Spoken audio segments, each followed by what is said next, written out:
What if I told you that a 13-year-old girl vanished while drawing in her backyard, and 18 years later, someone left evidence on her family's doorstep that would reveal the unthinkable? This isn't just another missing person case. This is about a package that contained proof someone had been watching all along. Stay until the end of this two-part story, because the person who left that package is someone you'd never expect. If stories like this send chills down your spine, hit that subscribe button right now. You won't want to miss what happens next. And drop a comment below telling me, would you open a mysterious package left on your doorstep with no return address? Let's see what you'd do. The last time anyone saw Emma Hartwell, she was sitting in the wooden gazebo in her backyard, her green aqua sundress bright against the weathered gray wood, her sketchbook open on her lap, as she carefully drew the sparrows that nested in the cedar trees surrounding their property. 18 years later, someone left a package on her family's doorstep. What was inside that package would change everything they thought they knew about the day she disappeared.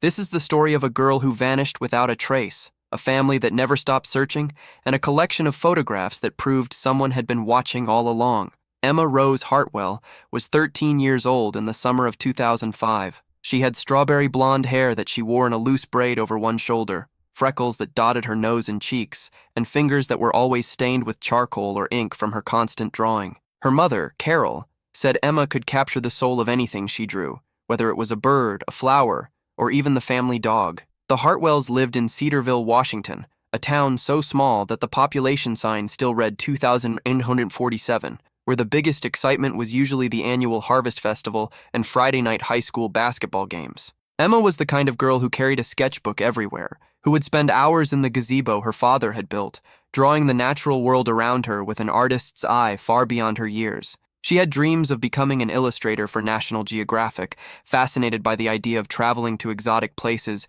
and documenting wildlife through her art.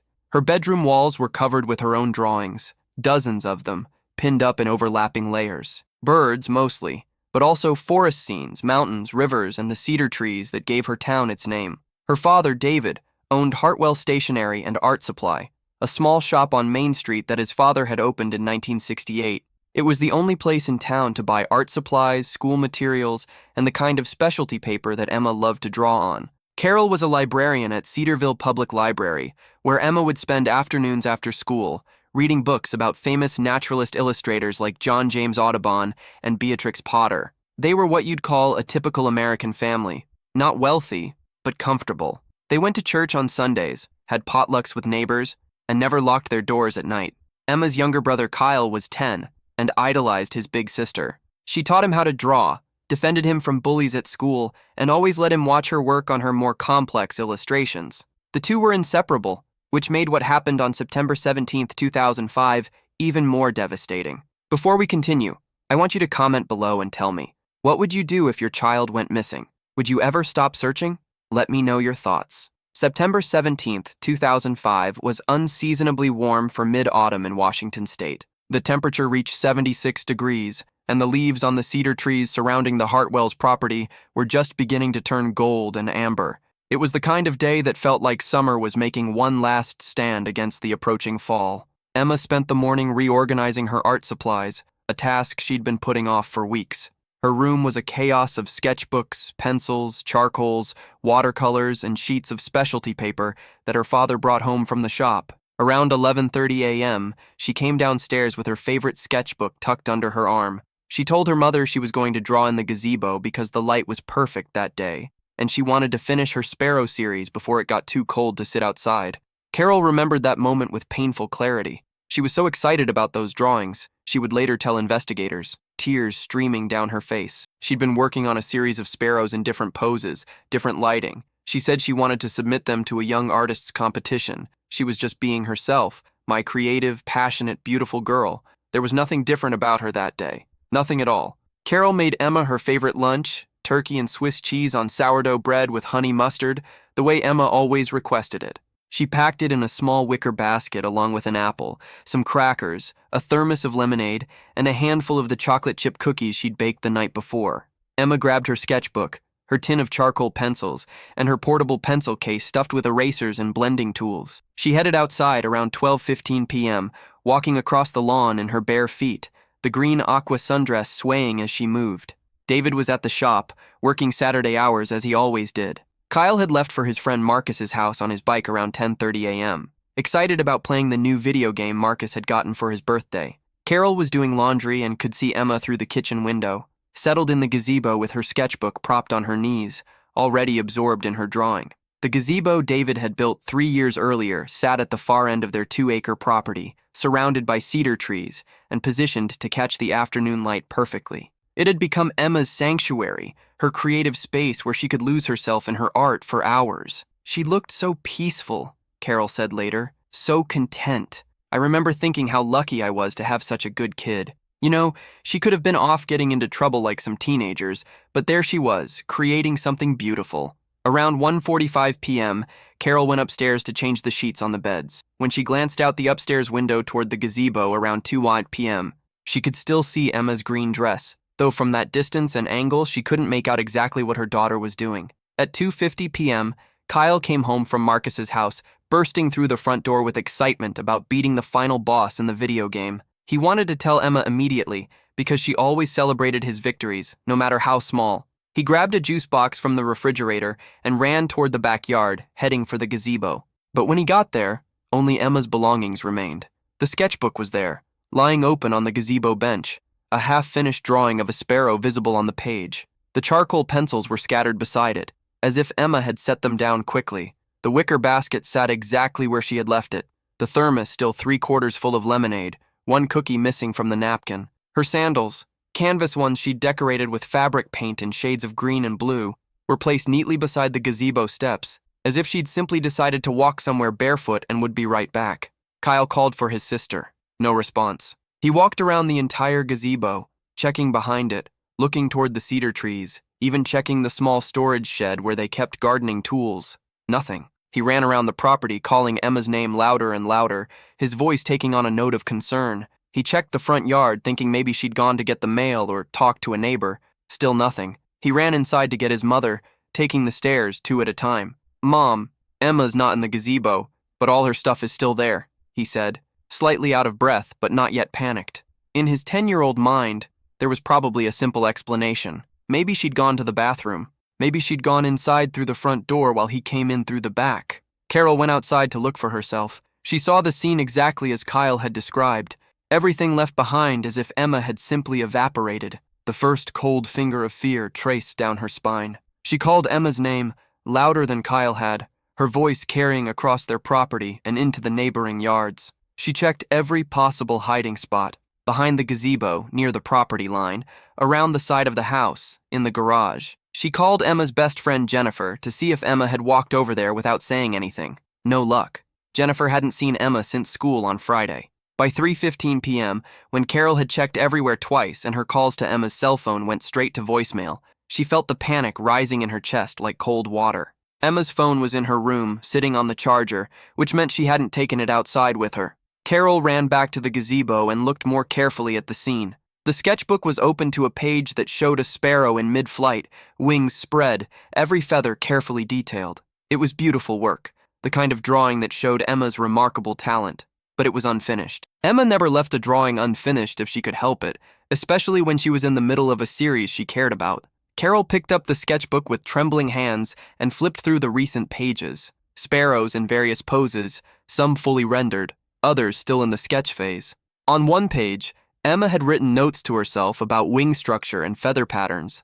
On another, she'd sketched quick studies of sparrow heads from different angles. This was a project Emma cared deeply about, something she'd been working on for weeks. She wouldn't have just walked away from it. Something was wrong. Something was terribly, terribly wrong. By 3:45 p.m., when David came home from the shop expecting to find his family relaxing on a Saturday afternoon, Carol was fighting full-scale panic. "Something's wrong," she told him, her voice tight with controlled fear. "Emma's gone, but all her things are still in the gazebo. Her shoes, David." She left her shoes. And her drawing. She was right in the middle of a drawing.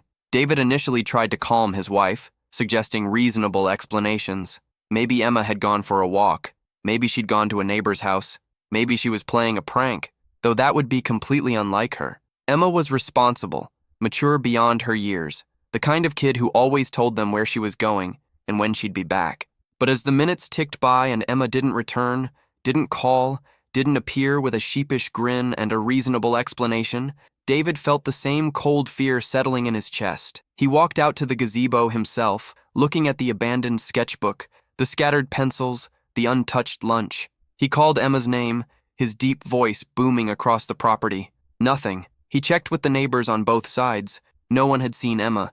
No one had heard anything unusual. It was as if she had simply vanished into thin air. At 4:23 p.m., exactly 4 hours and 8 minutes after Emma had walked outside to draw in the gazebo, David Hartwell called the Cedarville Police Department. "I need to report a missing person," he said, his voice steady but strained. "My daughter. She's 13 years old. She's been gone for over 4 hours, and that's not like her. That's not like her at all." And just like that, Emma Rose Hartwell became another statistic, another missing child, another family's worst nightmare, another name that would be spoken in hushed, worried tones around Cedarville for years to come. But what nobody knew that day, what wouldn't be discovered for 18 long years, was that someone had been watching, someone had been photographing, and somewhere in the shadows, someone knew exactly what had happened to the girl in the green aqua sundress. If this story is already giving you chills, make sure you're subscribed because part 2 is going to reveal who was watching Emma that day, and trust me, you're not going to believe it.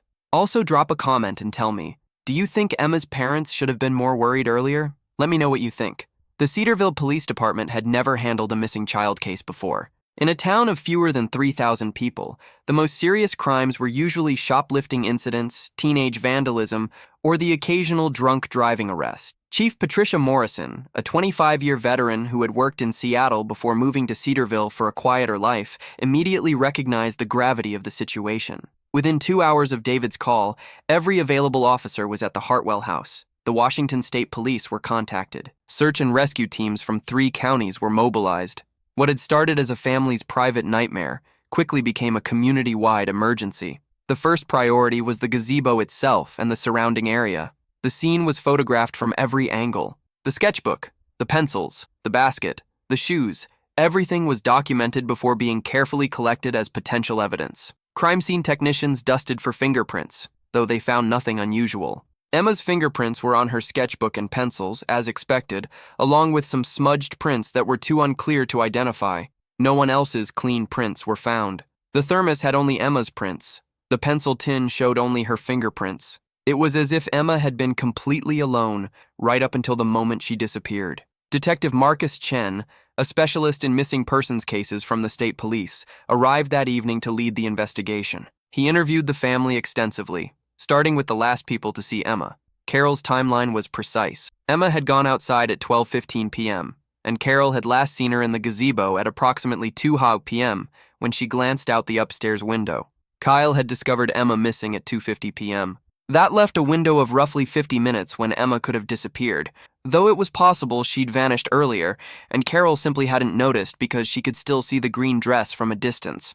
In cases like this, the first 48 hours are critical, Detective Chen explained to the family that first night. Most missing children are found within that time frame. We're going to use every resource available. We will find Emma. But even as he said the words, Detective Chen felt the familiar cold dread that came with cases like this. A 13-year-old girl doesn't just vanish from her own backyard in the middle of the day. Someone had taken her, and whoever it was had done it quickly and quietly, without leaving any obvious evidence behind. The search expanded rapidly. Volunteers from across the county arrived to help comb the dense forests surrounding Cedarville. The terrain was challenging. Thick cedar forests, rocky hills, steep ravines, and areas so overgrown that searchers had to hack through underbrush with machetes. Search dogs were brought in. They picked up Emma's scent near the gazebo and followed it across the lawn toward the edge of the property. But then, about 20 feet from the property line, near a cluster of cedar trees, the scent trail simply stopped. It ended abruptly, as if Emma had vanished into thin air at that exact spot. That was the first really strange thing, Detective Chen later recalled. Dogs are rarely wrong about scent trails. For Emma's scent to just end like that, it suggested she'd gotten into a vehicle right there at the edge of the property. But there were no tire tracks, no footprints other than Emma's small bare footprints that ended at the same spot. Nothing to indicate a vehicle had been there. The possibility that Emma had been abducted sent shockwaves through the small community. Parents who had never worried about their children playing outside suddenly began locking doors and accompanying their kids everywhere. The sense of safety that had defined Cedarville for generations evaporated overnight. Every vehicle that had been in the area that Saturday was tracked down and examined. Mail trucks, delivery vans, neighbors coming and going, the paper delivery boy, everyone who had a legitimate reason to be in the area.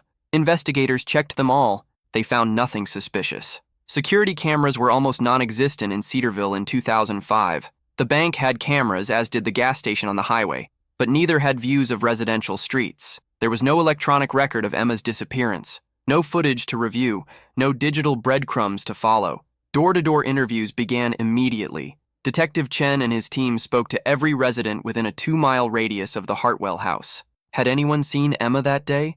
Any strangers in the area? Any unusual vehicles? The responses were heartbreakingly consistent. No one had seen anything out of the ordinary. September 17th had been a quiet, peaceful Saturday in Cedarville, right up until it wasn't. Several neighbors mentioned seeing Emma in the gazebo earlier in the day. Mrs. Patterson from next door said she'd waved to Emma around 1 p.m., and Emma had waved back, smiling. Mr. Rodriguez from 2 houses down said he'd seen the green dress through the trees around 1:30 p.m., but hadn't thought anything of it because Emma was always out there drawing. Emma's friends were interviewed extensively. Her best friend Jennifer broke down crying, insisting that Emma would never run away, would never leave without telling someone, would never abandon her art supplies and especially not her sketchbook. That sketchbook was like Emma's diary, Jennifer told investigators. She took it everywhere. She'd never just leave it behind. Emma's teachers described her as a model student, quiet, creative, always turning in beautifully illustrated assignments. She wasn't the type of kid who got into trouble or associated with questionable people. Her art teacher, Mr. Sullivan, told investigators Emma was gifted, truly gifted. She had the kind of talent you see maybe once in a career. The idea that she would just disappear, it doesn't make sense. She had everything to live for. Emma's computer was examined. In 2005, social media was still in its infancy, but Emma had a basic email account and occasionally used instant messenger to chat with friends. Her search history revealed exactly what you'd expect from a 13-year-old aspiring illustrator: research about art schools, tutorials on drawing techniques, image searches for birds and wildlife, and fan pages for famous nature illustrators. There was nothing suspicious, no contact with strangers, no signs of grooming or manipulation. Her cell phone, which had been left in her room, showed no unusual calls or text messages. The last text she'd sent was to Jennifer at 10:47 a.m., saying she was going to draw sparrows that afternoon, and asking if Jennifer wanted to come over on Sunday to see the finished series. As the first week passed with no leads, the search area expanded to cover over 150 square miles. Helicopters with thermal imaging equipment flew grid patterns over the forests. Divers searched every pond, creek, and river within a 40-mile radius. The community rallied around the Hartwell family in ways that both helped and hurt.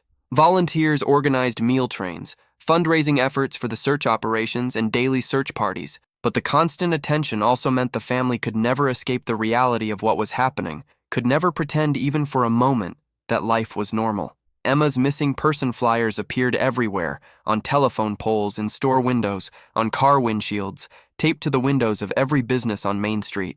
Her school photo showed a smiling girl with bright eyes, freckles, and her signature side braid. The description was heartbreakingly simple. Emma Rose Hartwell, 13 years old, 5'2" tall, 105 pounds, strawberry blonde hair, blue-green eyes, last seen wearing a green aqua sundress and no shoes. If you have any information, please contact the Cedarville Police Department immediately. But as September turned to October and October turned to November, the harsh reality began to settle in. Despite the massive search effort, despite the hundreds of volunteers, despite the countless hours of investigation, there was no trace of Emma Hartwell. She had simply vanished as completely as if she had never existed at all. The gazebo where she'd spent her last afternoon stood empty, a monument to a mystery no one could solve. David couldn't bear to look at it. Carol went out there every day for the first month, sitting on the bench where Emma had sat, touching the wood where her daughter's hands had rested, trying to feel some connection to her missing child.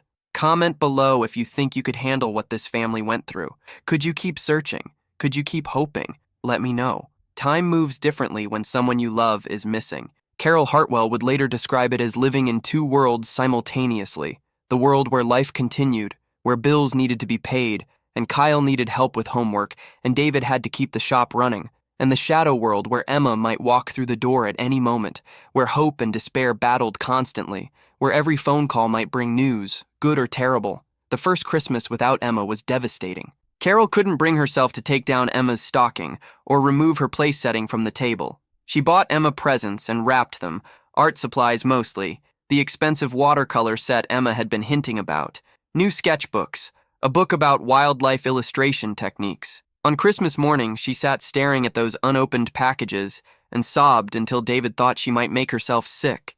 Kyle tried to be strong, tried to act like a normal 11-year-old excited about his presents, but his eyes kept drifting to Emma's wrapped gifts under the tree, to her empty chair at the breakfast table, to the silence where his sister's laughter should have been. By the 1-year anniversary of Emma's disappearance, the active search had officially ended. Detective Chen still worked the case, following up on tips and reported sightings, but the massive search parties and media attention had moved on to other tragedies, other missing children.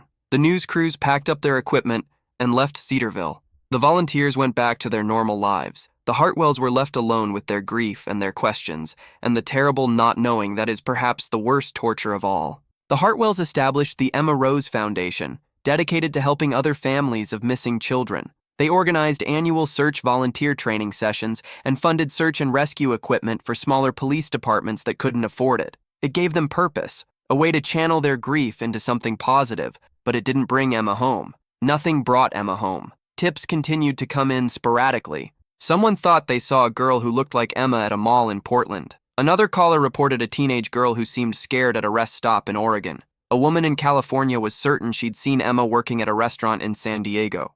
Each tip was investigated thoroughly, and each one led nowhere. They were well-meaning people who wanted to help, or sometimes cruel people who got satisfaction from tormenting families of missing children, but none of them actually had information about Emma. Emma's face was aged in computer-generated photos released on the 5-year anniversary, then the 10-year anniversary, showing what she might look like as an adult. Would her face have thinned out? Would she still have freckles? Would she still wear her hair in that side braid she'd loved? The aged photos showed a young woman who looked like Emma, but also like a stranger, someone the Hartwells might pass on the street without recognizing. Kyle struggled with survivor's guilt and the constant reminder that his sister was gone. He started having nightmares about that Saturday afternoon, imagining different scenarios where he might have stayed home from Marcus's house, might have gone outside earlier, might have somehow prevented whatever happened to Emma. In high school, he wrote an essay about his missing sister that won a statewide competition. In it, he described the strange phenomenon of living with someone's absence. Emma's not here, but she's everywhere. Her room is still exactly the same. Mom still keeps her art supplies organized the way Emma liked them.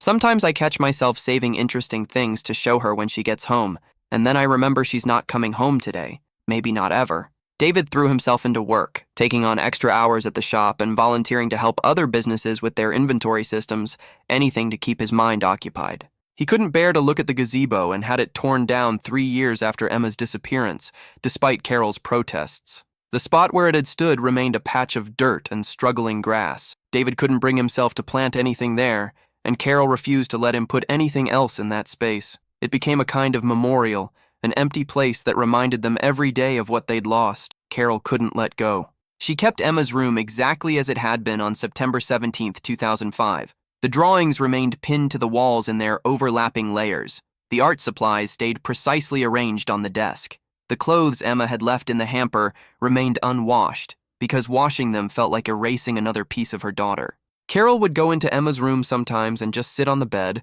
surrounded by her daughter's artwork, trying to feel close to her, trying to believe she was still out there somewhere. The town of Cedarville gradually moved on, as small towns do. New families moved in who had never known Emma. Children who had been born after her disappearance grew up hearing her story as local legend rather than lived reality. The missing person posters faded and were eventually replaced by notices for community events and garage sales. Emma's case became one of those sad stories people told when discussing how the world had changed, how nowhere was safe anymore, how you couldn't trust anyone. But Detective Chen never stopped working the case. Even after he retired from active duty and moved into consulting work, he maintained a thick file on Emma Hartwell. He periodically re-interviewed witnesses, checked with other jurisdictions about similar disappearances, and pursued new investigative techniques as they became available. Emma's case haunted me, Detective Chen admitted years later. In 30 years of police work, I've seen a lot of terrible things, but there was something about that little girl's disappearance that I couldn't shake. Maybe it was how completely she vanished, or how normal everything seemed right up until she was gone. It was like someone had planned it perfectly, waited for the exact right moment, and then executed it flawlessly. DNA evidence was tested and retested as technology improved. Emma's hairbrush and toothbrush provided reference samples that were entered into national databases, compared against unidentified remains found across the country. Nothing matched. Every few years, when remains were found, the Hartwells would get the call they dreaded, asking if they could provide DNA for comparison. And every time the results came back negative, the remains weren't Emma, which meant she was still out there, somewhere, alive or dead, but not found. The Hartwells aged in the way that families of missing children do, carrying an invisible weight that never gets lighter, only more familiar. David's hair went completely gray by age 48. Carol developed anxiety disorders and would panic if Kyle was even 10 minutes late coming home. They moved through life, but they weren't really living. They were waiting, always waiting, for news that might never come. On the 10th anniversary of Emma's disappearance, the local newspaper ran a retrospective article. By then, Emma would have been 23 years old. She might have graduated from art school, might have had her first gallery showing, might have been working as an illustrator for National Geographic like she'd always dreamed. Instead, she remained forever 13 in her family's memories and in the missing persons databases where her information was still active. The 15th anniversary passed more quietly. Fewer people remembered.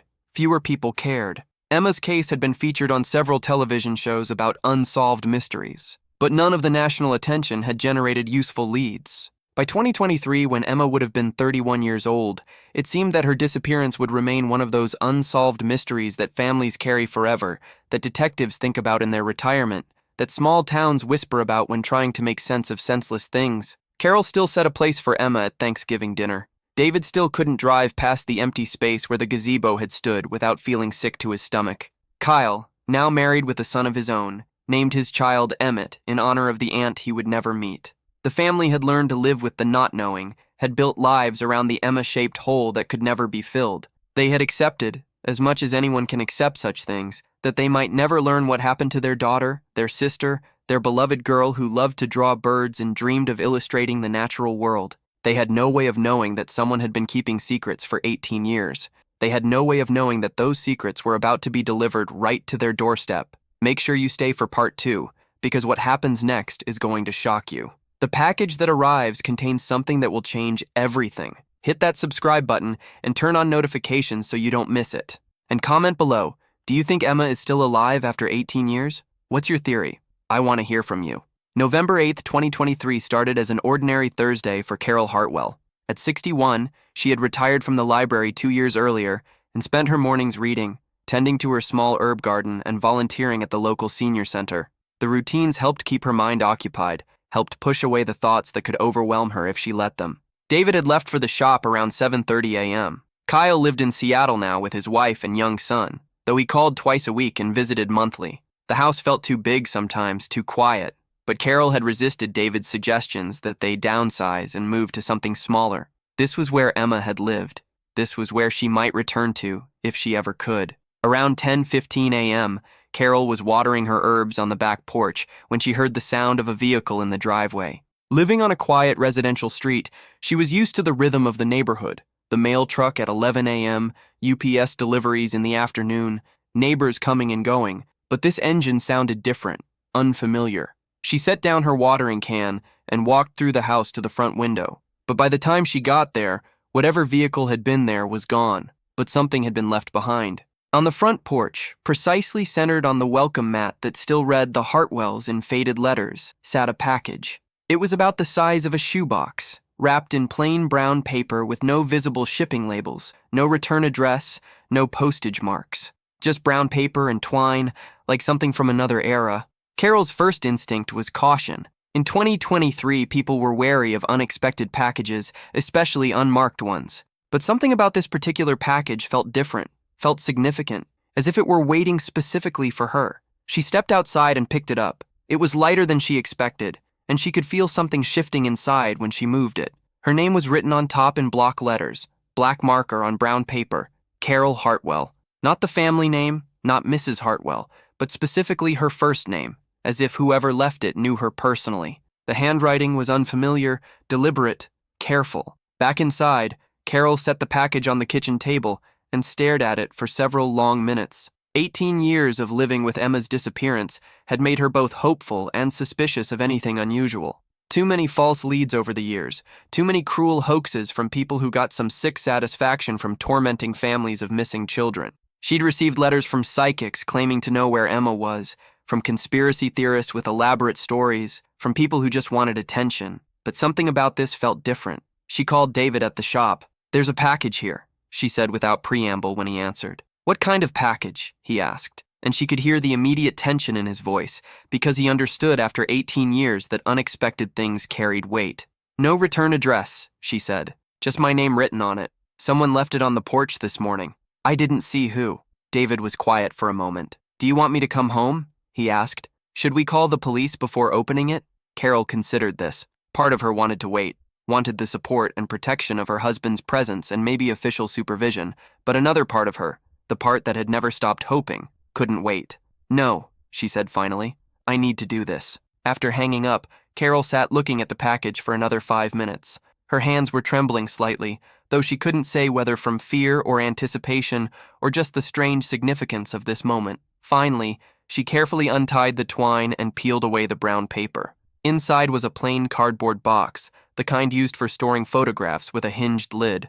No labels, no identifying markers. Carol lifted the lid slowly, her heart pounding in her chest. Nestled inside, wrapped in tissue paper, was a stack of Polaroid photographs and a handwritten note on lined paper. The note was brief, written in the same block letters as her name on the package. "Mrs. Hartwell, I found these photographs in an estate sale last month. When I looked at them, I knew you should have them. I'm sorry for your loss and for your years of not knowing. I hope these help bring you answers. A friend." Carol's hands were shaking harder now as she set the note aside and picked up the stack of Polaroids.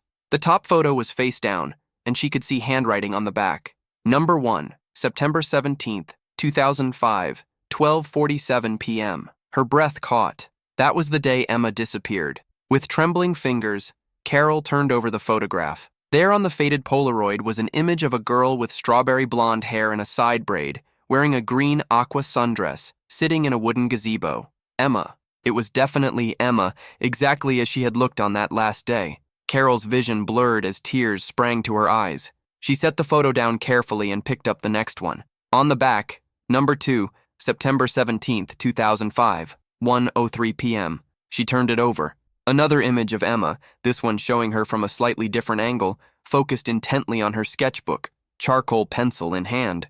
Carol continued through the stack with shaking hands, turning over each Polaroid, reading each timestamp, seeing her daughter captured in moments she'd never known existed. Photo after photo of Emma in the gazebo that afternoon, drawing, eating her lunch, looking up at the sky, lying on the bench with her arm over her eyes, blocking the sun. Someone had been watching Emma that day. Someone had been photographing her without the family's knowledge, without Emma's knowledge. Someone had been there. Comment right now and tell me, are you getting chills? Because what's coming next is even worse. The photos near the end of the stack made Carol's blood run cold.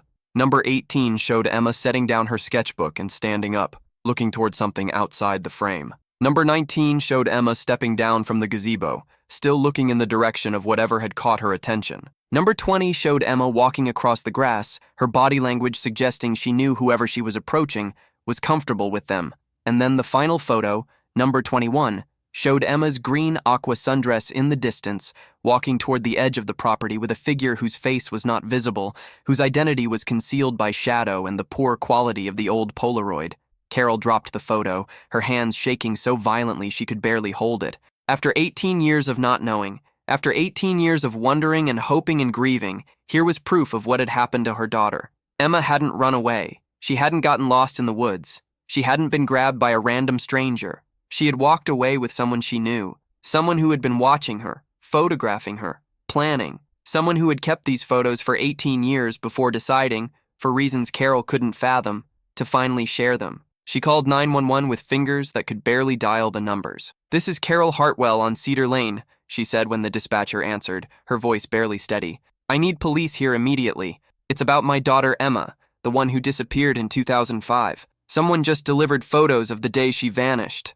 Within 15 minutes, Carol's kitchen was filling with police officers. Within an hour, Detective Chen, now 68 and officially retired but still consulting on cold cases, arrived at the Hartwell house. When he walked in and saw Carol sitting at the kitchen table surrounded by Polaroid photographs, his face went pale. "Mrs. Hartwell," he said gently, sitting down across from her, "I need you to tell me exactly what happened this morning, from the beginning." As Carol recounted finding the package, Detective Chen carefully examined each photograph, laying them out in numerical order on the table. They told a story, a terrible story of surveillance and planning and predation. "These photos are extraordinary evidence," he said quietly. "After all these years, we finally have visual documentation of Emma's last afternoon.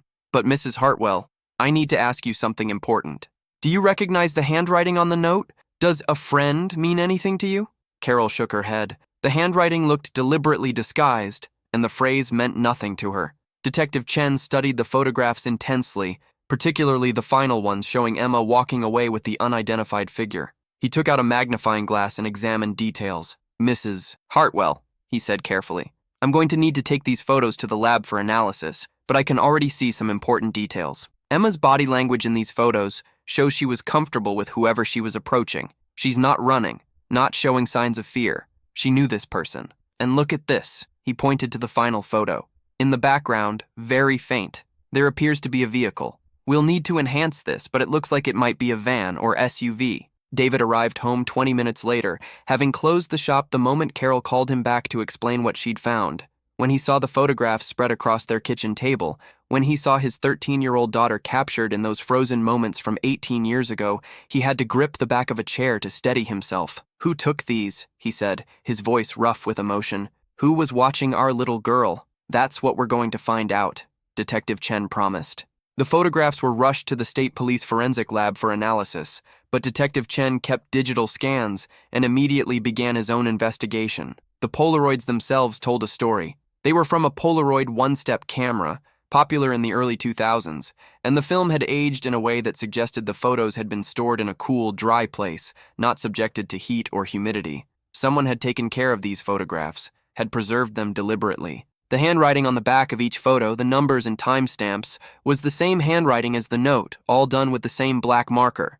More importantly, the Polaroids had been numbered, which suggested the photographer had taken them in sequence and had organized them deliberately. This wasn't someone snapping random pictures. This was documentation, systematic and intentional.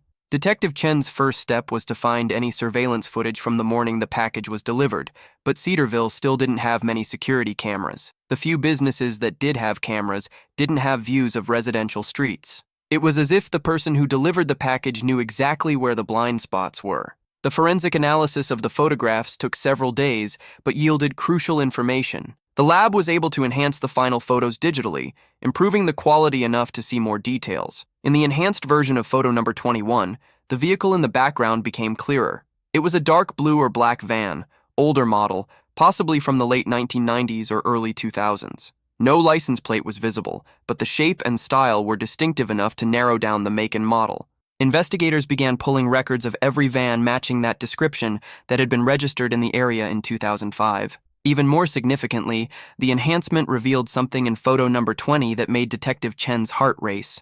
Emma's face was visible in this shot, and she was clearly smiling at whoever she was walking toward. But reflected in the window of the gazebo behind her, barely visible even with enhancement, was a shape, a human figure standing near the cedar trees at the edge of the property. The reflection was too poor to make out details, but the figure appeared to be wearing what looked like a light-colored shirt or jacket. Detective Chen pulled the original case files from 2005 and began comparing the new evidence with the old. The scent trail that had ended at the edge of the property now made perfect sense. Emma had gotten into a vehicle there. The lack of signs of struggle made sense because Emma had gone willingly with someone she trusted. But who? "Mrs. Hartwell," Detective Chen said when he called Carol with an update, "I need you to think back to September 17th, 2005. Who would Emma have trusted enough to go with them willingly? Who had access to your property? Who knew Emma's routines, knew she liked to draw in the gazebo on nice afternoons?" Carol's mind raced through possibilities. Emma's friends, but they'd all been accounted for that day. Family members, but they'd all been investigated and cleared. Teachers, but again, no teachers had been in the area. Neighbors, they'd all been interviewed extensively. Who else? Who else had been in their lives, had known Emma, had been trusted? David's employees at the stationery shop, Carol said suddenly. Emma was there all the time. She knew everyone who worked there, and David's shop supplied all the local schools and businesses. The delivery drivers would have been familiar faces around town. Detective Chen felt a cold chill run down his spine. "Tell me about the employees in 2005, he said. "Who worked at the shop back then?" Carol thought back. Well, there was Margaret. She'd been David's bookkeeper for years. And young Tony, he was a high school kid who stocked shelves. And then there was James Mitchell. He'd been David's assistant manager for about 5 years by that point. David trusted him completely. James ran the shop sometimes when David couldn't be there. He'd been to our house for barbecues, Christmas parties. Emma knew him well. "Where is James Mitchell now?" Detective Chen asked, his instincts screaming that this was important. Carol paused, thinking. I'm not sure. He stopped working at the shop a few years after Emma disappeared. David said he moved away, said his elderly mother in Spokane needed care. We got a card from him once, maybe 2008 or 2009, but I don't think we've heard from him since. Detective Chen was already pulling up his computer, searching for James Mitchell, Cedarville, Washington. "What did James look like?" he asked. "Average height," Carol said. "Maybe 5'10". Brown hair. He usually wore it pretty short. He was in his late 30s back then, so he'd be mid-50s now. He wore glasses, wire-rimmed ones, and he always dressed nicely, even working at the shop. Button-down shirts, nice pants. David used to joke that James dressed better than he did. And this is important, Mrs. Hartwell. Did James drive a van? Carol's breath caught. "Yes," she said. "Yes, he did. A dark blue Chevy van. He said he needed it for his woodworking hobby. He'd show Emma pictures of things he'd made, birdhouses and picture frames. Oh, God. Emma loved his woodworking projects. She even asked him once if he could teach her, and he said maybe someday when she was older. If you're still watching this, hit that like button because you're about to find out the truth about James Mitchell, and trust me, you won't believe it. Detective Chen immediately put out a request for information on James Mitchell. What he found sent the investigation in a direction no one had anticipated. James Mitchell had indeed moved to Spokane in 2008, claiming to care for his elderly mother, but records showed his mother had died in 2003, 5 years before he supposedly moved to care for her. It had been a lie. More disturbing, James Mitchell had disappeared from Spokane in 2011 and hadn't been seen since. He'd sold his house, closed his bank accounts, and simply vanished, much like Emma had. Had he been on the run? Had something happened to make him flee? Detective Chen dug deeper. James Mitchell's employment history before Cedarville revealed something chilling. He'd worked at an art supply store in Portland from 1998 to 2000, during which time a 12-year-old girl named Rachel Peterson had disappeared. Rachel had been an aspiring artist who frequented the store. Her case had never been solved. Before that, James had worked at a school supply company in Tacoma from 1995 to 1998. During that time, 2 young girls had disappeared from the area, both of them students at schools the company supplied. Neither case had been solved. A pattern was emerging, and it was horrifying. James Mitchell appeared to have been moving from place to place, working in positions that gave him access to young people, particularly young girls with artistic interests, and leaving a trail of disappearances in his wake. Detective Chen contacted law enforcement in Portland, Tacoma, and Spokane, sharing the information and the enhanced photographs. Within days, a coordinated investigation was underway, looking at James Mitchell as a potential serial predator. But where was James Mitchell now? The search for him seemed to hit dead ends at every turn. His last known address was the house in Spokane, which had been sold to a new family in 2011. His bank accounts had been closed, money withdrawn in cash. His van had been found abandoned in a Walmart parking lot in Idaho in 2012, but there had been no sign of James. Then came the breakthrough that changed everything. Detective Chen received a call from a cold case detective in Montana. "We've been working a case from 2011, the detective said. Man named James Mitchell died in what appeared to be a hunting accident in the mountains outside Missoula. Body wasn't found until 2012, badly decomposed. We identified him through dental records. He's been dead for over 11 years. Detective Chen felt his stomach drop. If James Mitchell had been dead since 2011, who had delivered the photographs to Carol Hartwell in 2023? Someone else knew about Emma's disappearance. Someone else had access to those Polaroids. But who? The investigation took on new urgency. If James Mitchell had died in 2011, then he'd kept Emma somewhere for 6 years before his death. What had happened to Emma after that? Had she died too? Was she still alive somewhere?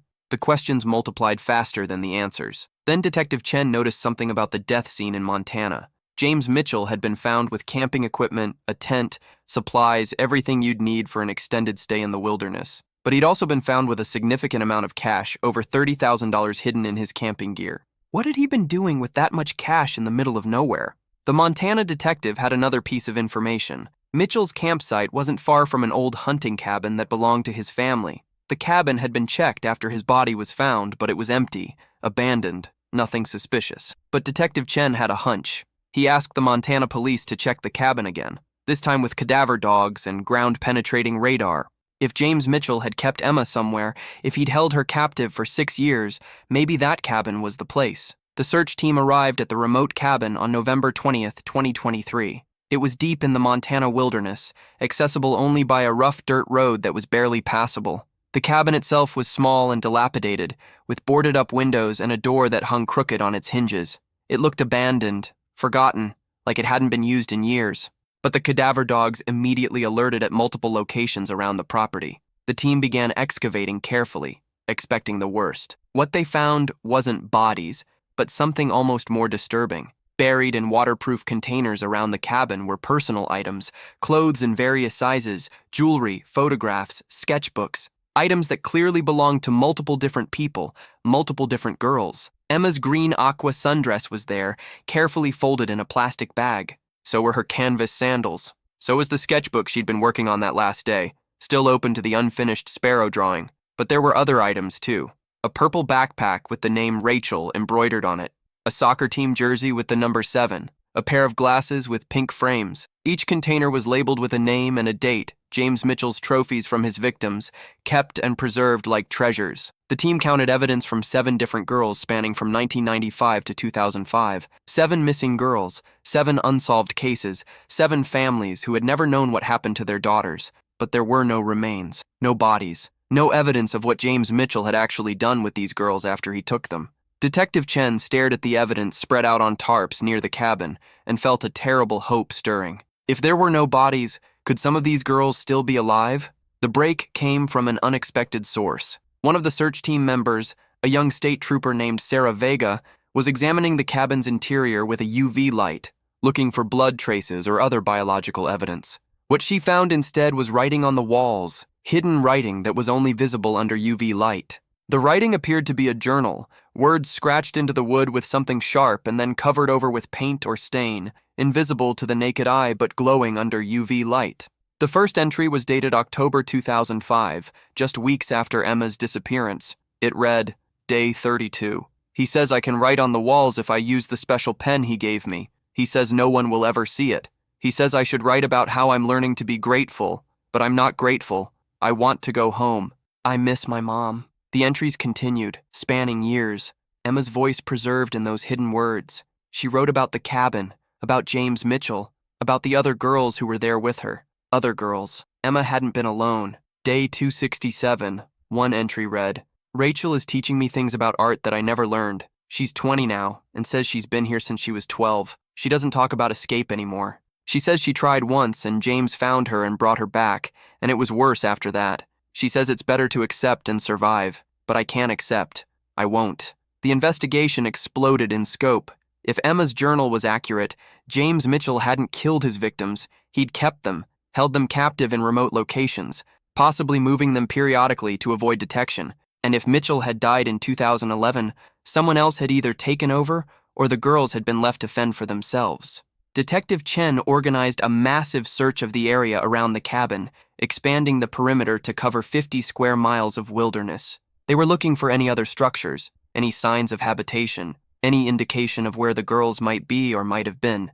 On November 24, 2023, search teams found a second cabin, much more remote than the first, about 8 miles deeper into the wilderness. This cabin was in better condition, with clear signs of recent use. Solar panels on the roof. A vegetable garden gone wild but still showing signs of deliberate planting. Firewood stacked neatly under a tarp.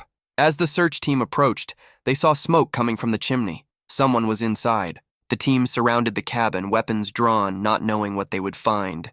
Detective Chen called out, "This is the police. We need you to come out with your hands visible." For a long moment, there was silence. Then the door opened slowly, and Emma Rose Hartwell, now 31 years old, stepped out into the sunlight. "I want you to comment right now. Did you think Emma would still be alive? Were you expecting this? Let me know." Emma stood in the doorway of the cabin, blinking in the bright November sunlight like someone emerging from a cave. She was thin, her strawberry blonde hair now darkened and streaked with early gray, hanging past her shoulders. She wore layers of mismatched clothing, practical and worn. Her face had the bone structure of the 13-year-old girl in the photographs, but aged, weathered, the face of someone who had survived things no one should have to survive. She raised her hands slowly, not in surrender, but in a gesture of peace. "Are you real?" she asked, her voice rough from disuse. "Or is this another one of his tests?" Detective Chen holstered his weapon and stepped forward, his eyes filling with tears. "Emma," he said gently. "Emma Hartwell, we're real. We're police. We've been looking for you for 18 years. Your family has never stopped looking for you." Emma's face crumpled, and she fell to her knees in the dirt, sobbing. Behind her, 3 other women appeared in the cabin doorway, all of them thin, all of them wary, all of them blinking in disbelief at the armed officers surrounding the cabin. The reunion between Emma and her family was both beautiful and heartbreaking. Carol and David drove through the night to Montana the moment Detective Chen called. When Carol saw her daughter for the first time in 18 years, she collapsed. David had to hold her up as they approached Emma in the hospital where she was being evaluated. "Emma," Carol whispered, reaching out to touch her daughter's face as if to convince herself this was real. "My baby, my Emma, is it really you?" Emma looked at her mother, this woman who had aged 18 years in what felt like both a lifetime and an instant. "Mom," she said, her voice breaking, "I never thought I'd see you again. He told us you'd given up, that you'd had another family and forgotten about me, but I never believed it. I couldn't believe it." The embrace when Carol finally pulled Emma into her arms was witnessed by everyone in the hospital room, hardened police officers, medical staff, victim advocates, and there wasn't a dry eye among them. This was the moment families of missing children dream about, the miracle that almost never happens. The story Emma and the other women told was almost too horrific to believe. James Mitchell had taken Emma that September day in 2005, exactly as the photographs showed. He'd approached her in the gazebo, told her that her father had asked him to bring her to the shop, said there was a surprise art supply delivery that David wanted Emma to see. Emma, trusting the man she'd known for years, had walked with him to his van. By the time she realized something was wrong, they were already miles from Cedarville. Mitchell had taken Emma to the first cabin, the one in Montana, where Rachel Peterson was already being held. Rachel had been there since 2000, 5 years in captivity, and Mitchell had groomed her into submission through a combination of psychological manipulation and threats. He told Rachel that if she tried to escape, he would kill Emma. He told Emma that if she tried to escape, he would kill Rachel. He kept them dependent on him for food, for warmth, for everything, and he kept them isolated from any possibility of rescue. Over the years, Mitchell had brought other girls to the cabin. Some had been there for only months before dying from illness or injury that Mitchell refused to treat. Others had been there for years. By 2011, when Mitchell died in his hunting accident, there were 4 women at the cabin: Emma, Rachel, and 2 others named Sophie and Maria. When Mitchell didn't return from his hunting trip, the women waited, terrified of leaving but slowly starving. Finally, Rachel, who had been there the longest and knew the area best, had hiked to Mitchell's campsite and found his body. The women had made a decision then. They didn't know if they could trust the outside world, didn't know if they could survive in a world they'd been removed from for so many years. Rachel had been 12 when she was taken. She was 29 when Mitchell died. She didn't know how to be a person in normal society anymore, so they stayed. They found the second, more remote cabin, the one with solar panels and a better water source.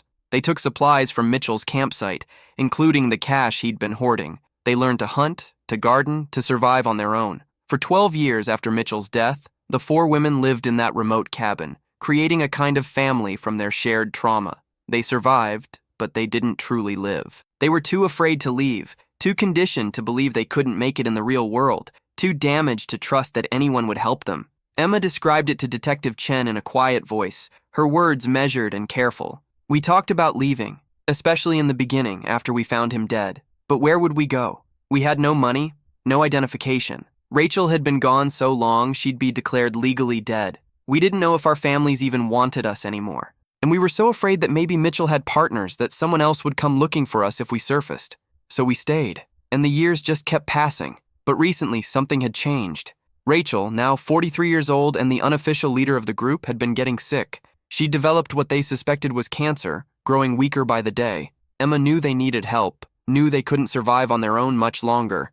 So Emma had made a decision. She'd hiked to the first cabin, the one they'd abandoned years ago, and retrieved the Polaroid photographs Mitchell had kept as trophies. She'd taken other items too, pieces of evidence. And then she'd made the long, dangerous hike to the nearest town, covering the 8 miles of wilderness and then hitchhiking to get to a place where she could mail a package. It was Emma who had delivered the photographs to her family. Emma who had wrapped them in brown paper and driven to Cedarville for the first time in 18 years. She'd seen her childhood home, still standing, still looking almost exactly as she remembered. She'd sat in her car outside crying, watching her mother water plants on the back porch. But she couldn't bring herself to knock on the door, couldn't face the conversation, couldn't bear to see the life that had continued without her. Instead, she'd left the package, hoping the photographs would lead police to the cabins, would lead to rescue for Rachel who was dying, would bring help to all of them. Comment below if you think Emma did the right thing. Would you have gone straight to the door, or would you have done what she did? The recovery process was complex. Emma, Rachel, Sophie, and Maria were all adults now, but they had missed decades of psychological and social development.